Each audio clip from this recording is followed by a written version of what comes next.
thought you might like to have a look at these. Might explain our position better than I can. Oh, you did it pretty good. Thanks, but the pamphlets will help. It's a collective of ideas and reasons, not just my point of view. There's some amazing facts in them. Might take my mind off a bloody diet. Nothing could do that. Hey, I've been thinking about what you said, Anita. I reckon it'd be great if there weren't any more wars. But? If next-door neighbours can't even get on, then what chance a country's got? Well, that's why we're trying to get ordinary people to believe in the peace movement. If we can convince them, they're the ones that'll bring force to bear on the politicians. God, it'd be an amazing change if we had some say in making the laws, wouldn't it?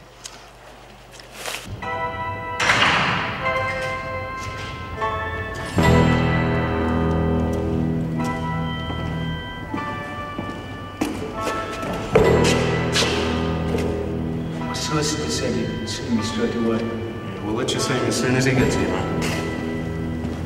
I'll be back in a minute with your tea. Do you want a pie or a pasty? No bother. I'll bring it anyway. Regulations.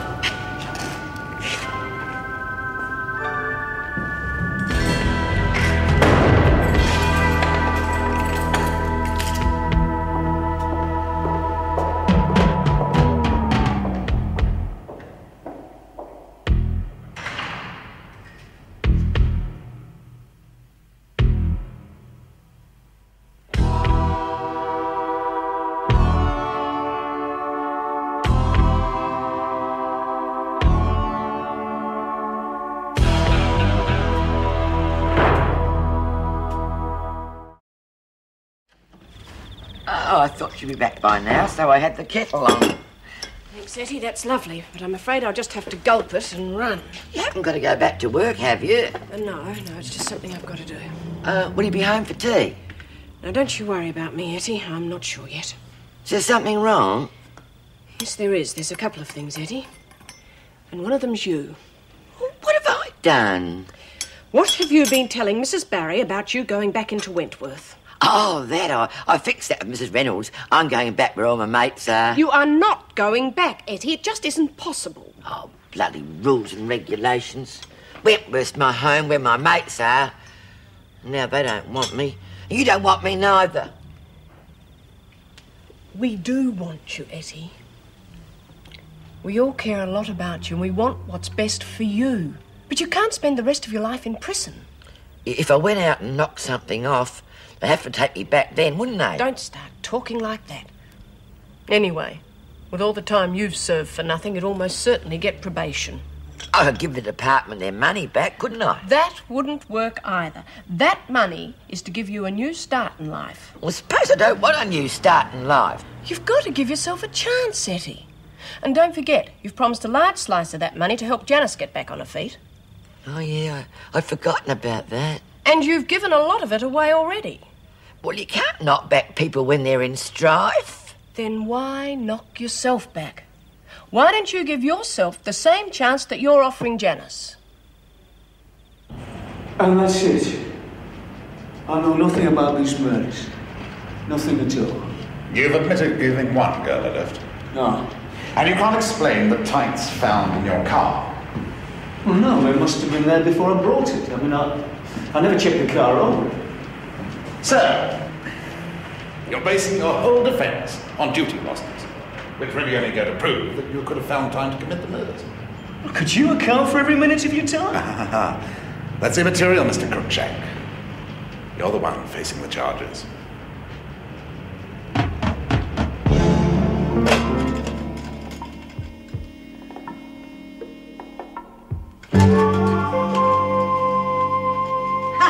Trying to rig the scales, eh? No, I was just trying to make it a bit more accurate.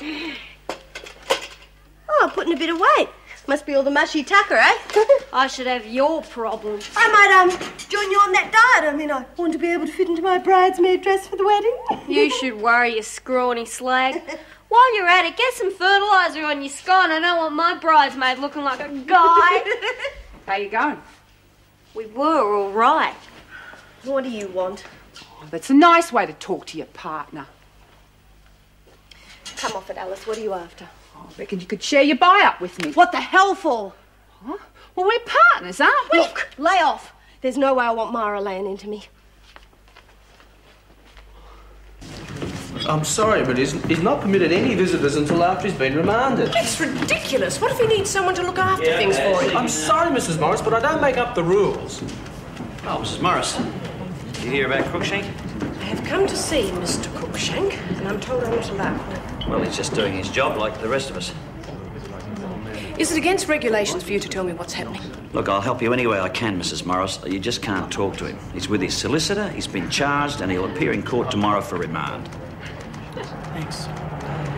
Just one more thing. I was wondering whether you could get a key to his flat so that I could go and get in some civilian clothing. I wondered how long the department would take to get onto that. You won't need a key.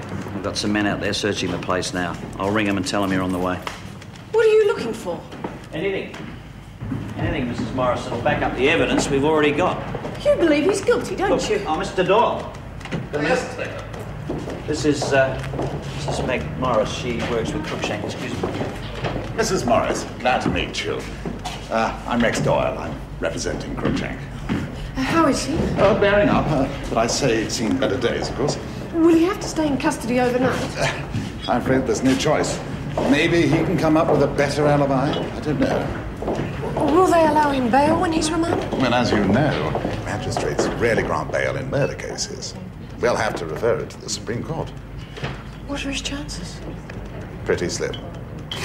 Of course, we'll argue that he'd be in danger if he went to prison because of his occupation.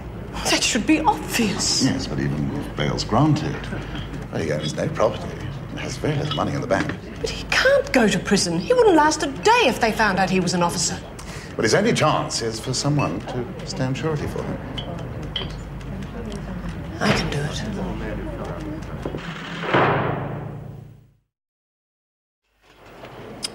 Bloody scales. What'd you say? Never fails. Good diet. I've lost 1 kilo since last night. Oh, good on you, Ma. You'll be skinny as a rake in no time. I had somebody call my name. I thought I heard the word skinny. I was talking about Ma. She's lost a whole kilo since yesterday. It's a good one, Marlene. Yeah, good on you, love. But you eat something today. We don't want you getting sick. My waist to weigh a bloody elephant. Got your shampoo, Patterson?